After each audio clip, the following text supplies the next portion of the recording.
Venezuela, people march in support of President Nicolás Maduro's plans of action on the Essequibo. In Guatemala, the Supreme Electoral Court affirmed that the elected authorities must be sworn in on January 14, otherwise there is a branch of constitutional order. The UN Security Council was unable to approve a draft resolution on completing the Gaza Strip due to a veto by the US. The draft prepared by the United Arab Emirates called for an immediate humanitarian ceasefire and the unconditional release of all hostages.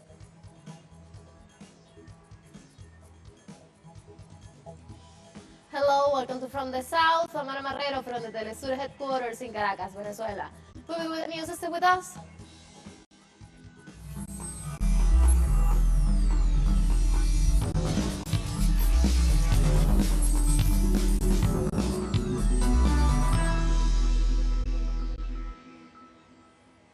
In Venezuela, President Nicolás Maduro led a march for Loyalty Day as the people demonstrated in support of the government's plans of action on the Essequibo.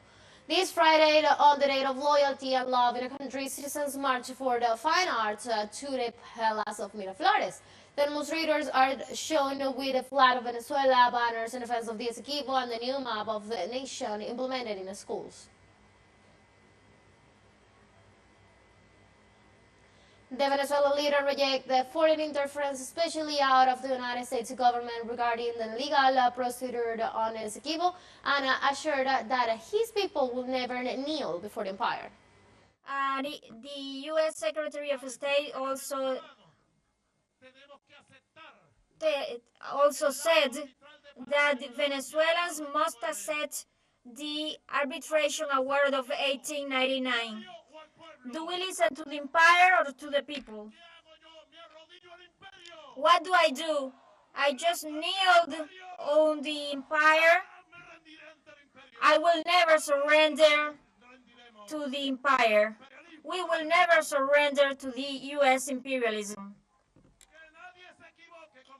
No one must be mistaken with Venezuela. In this context, the President Nicolás Maduro called the people of Venezuela on the date of the Essequibo and reaffirmed the mandate of the people on the Essequibo, and also talk about the decree that makes official the new map created on December 3rd, including the territory. So I called all sectors of the country in the national unit to debate on this strategy. On the short-term and long-term strategy to fulfill the mandate of the people that was expressed on December 3rd, that it voted. Though the third decree was by means of which it gets official, and it is established the new map of Venezuela created on December 3rd, 2023. Venezuela's National Assembly unveiled on Friday the new map of the nation that includes the Guyana Essequibo as its 24th state. During the session, the President of the National Assembly, Jorge Rodriguez, emphasized that it is a map that represents with justice and accuracy the historical reality of the country since the times of the liberator Simón Bolívar. He also emphasized the participation of the Venezuelan people in defense of the national sovereignty. The action is part of the 9 measures announced by the head of state Nicolás Maduro after the victory of the consultative referendum of December 3rd. In Guatemala, the Supreme Electoral Court affirmed that the electoral authorities must be sworn in on January 14, otherwise there is a branch of constitutional order. The statement comes after the Public Prosecutor's Office indicated that the elections in which Bernardo Arevalo was elected president are not valid due to the administrative irregularities by the Supreme Electoral Tribunal. In this sense, the electoral magistrate Blanca Alfaro affirms the results are official and unalterable. At the same time, she assured that a constitutional court would be the only authority that could annul the process. Los resultados están The results are validated. validados, The results are los official resultados and están unalterable. oficializados We have y 340 son municipal inalterables. corporations. Tenemos 340 corporaciones municipales. Tenemos We have diputados deputies not only in the no legislative body, solamente but al also in the organismo Central American legislativo, Parliament. sino también And we al have a Parlamento president and a vice Centroamericano president. también. Y tenemos un binomio presidencial que está Now, ahora with their credentials, también our president, ya con Mr. sus Bernardo credenciales, Arevalo, and our que vice nuestro president, presidente Carmen es don Herrera. Bernardo Arevalo y nuestra señora vicepresidenta, la señora Carmen Herrera. Nosotros en este momento We hemos have now emitido issued las the credenciales corresponding correspondientes credentials, y no and we would not tendríamos have any ninguna power, facultad, except salvo for the una sentence coming sentencia from the que me venga de la Constitutional Court Corte de that could tell us Constitucionalidad, to annul the que nos elections. pueda a nosotros decir que The podamos Supreme anular. Electoral Court magistrate also reiterated that the electoral authorities must be sworn in on January the 14th and the 15th. Nosotros hemos terminado con We have el finished proceso with the electoral 2023 electoral 2023 process, y and the las people are personas duly están accredited and must take debidamente possession this January acreditadas 14 y and deben de 15. tomar Otherwise, posesión there is a este breach of 14 the y 15 de constitutional enero, de order. lo contrario al rompimiento de los. On Friday, local authorities in Haiti report that the escalation of violence and precarious conditions displaced more than 150,000 citizens in the Caribbean nation. The General Director of the Civil Protection, Jerry Chandler, at a meeting in the last 2 years, aimed at the expansion of armed groups in the capital and departments such as Humanitarian. Around 200,000 people had to leave their homes to take refuge with relatives in shelters on public spaces such as squares, churches, and gyms.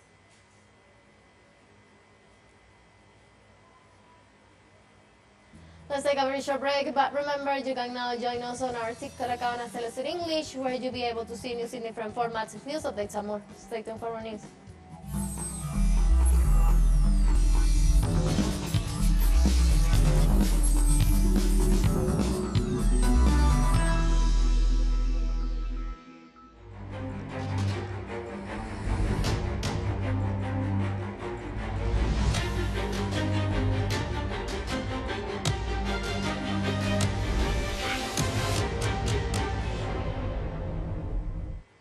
Welcome back to From the South.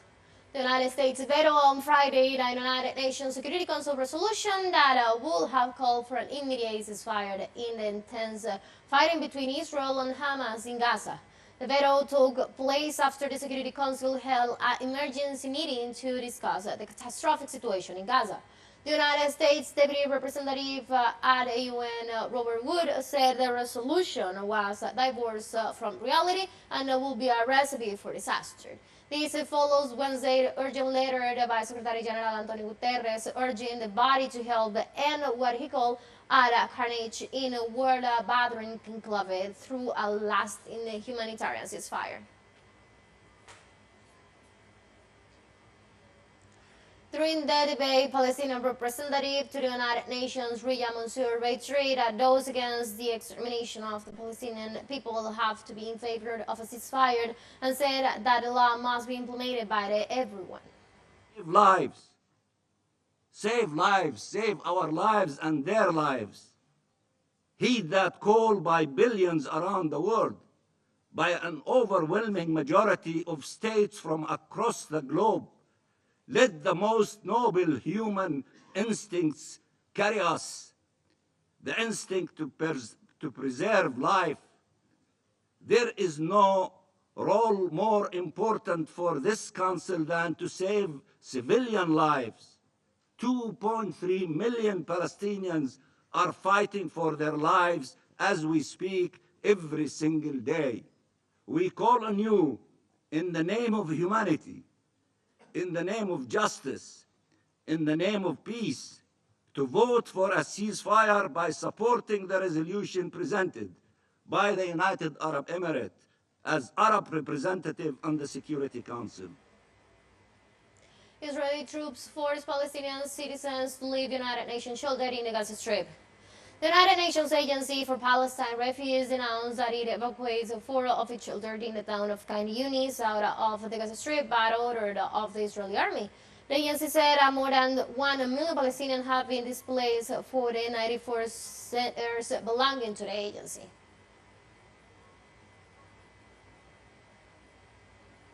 Between 200 and 300 Israeli gathered on Friday in front of the tent set up near the entrance where the families of those killed and kidnapped on October 7 are holding vigil in a protest to demand the resignation of Premier Benjamin Netanyahu. Protesters followed an alleged attempt to set fire overnight to the facility where several people were sleeping. Organizers of the demonstration detailed that authorities are investigating the incident and that a tent was put up with all the necessary authorizations from the power company.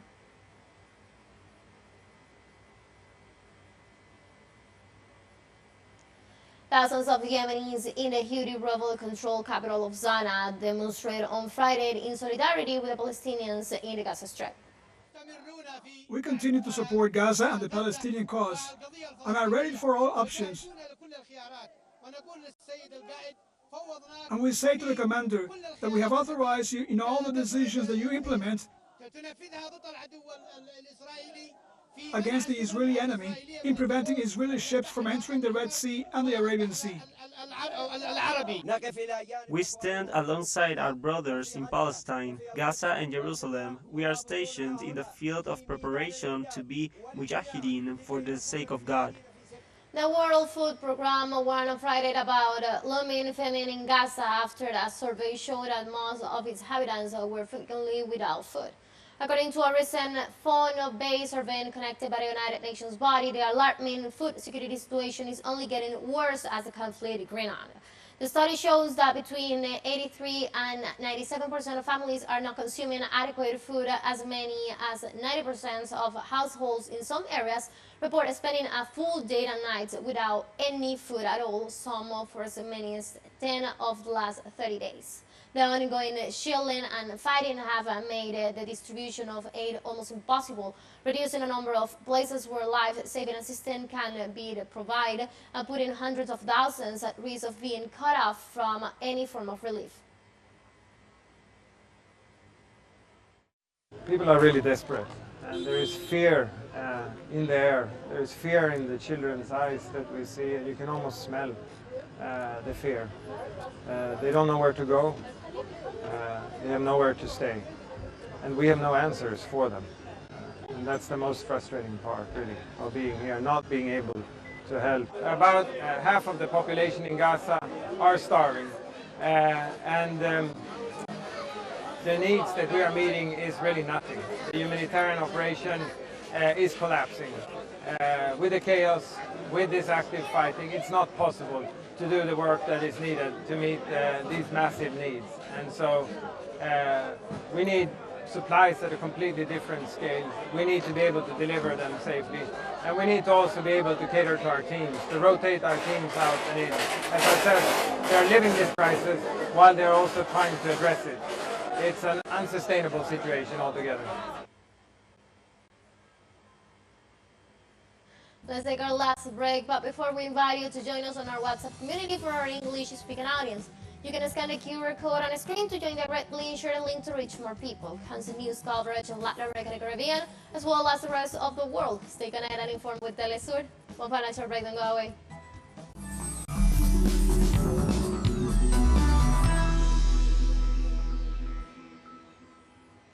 Welcome back.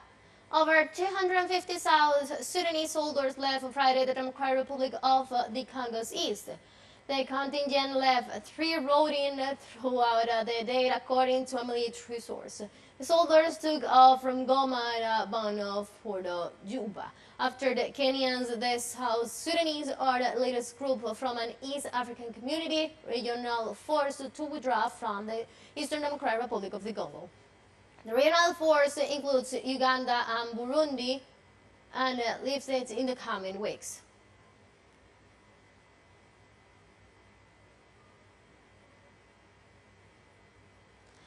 Burundi's Supreme Court sentenced former Prime Minister Alain Guillaume to life in prison on Friday.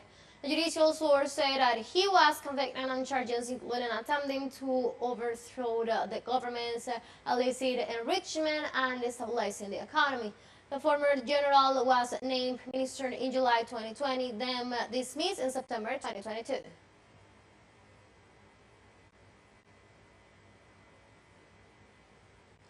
A day ahead of by-elections, Zimbabwe's opposition Citizens Coalition for Change vowed to contest court's ruling that bars all of its contenders from standing in the new votes. At a press conference in the capital, Harran's CCC spokesperson promised Nancy accuses the right Sanum's PF party of corrupting the judicial system. Our legal team has successfully served ZEC through the Chief of Elections, Mr. Utole Saigwana, with our appeal and a letter of demand of all our legitimate candidates to be included on the ballot for tomorrow's by-election. Accordingly, by-elections are proceeding as scheduled with all our candidates on the ballot paper. We urge all citizens to turn out in their numbers to reconfirm our legitimate candidates by re-electing them back into parliament. ZANU-PF has contaminated and corrupted our justice system through the criminal abuse of the courts. They are afraid of proper elections and are using nefarious, albeit failed attempts to remove legitimately nominated candidates from the ballot paper. In Russia, President Vladimir Putin will push for the strengthening of BRICS in 2024 as an alternative to Western pressure.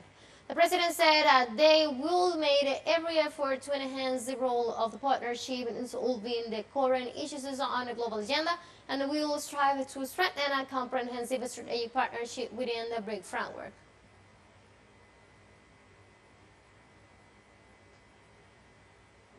In Sudan, international organizations denounced the death of more than 12,000 people and displacement of nearly 7 million, as well as an increase in epidemics.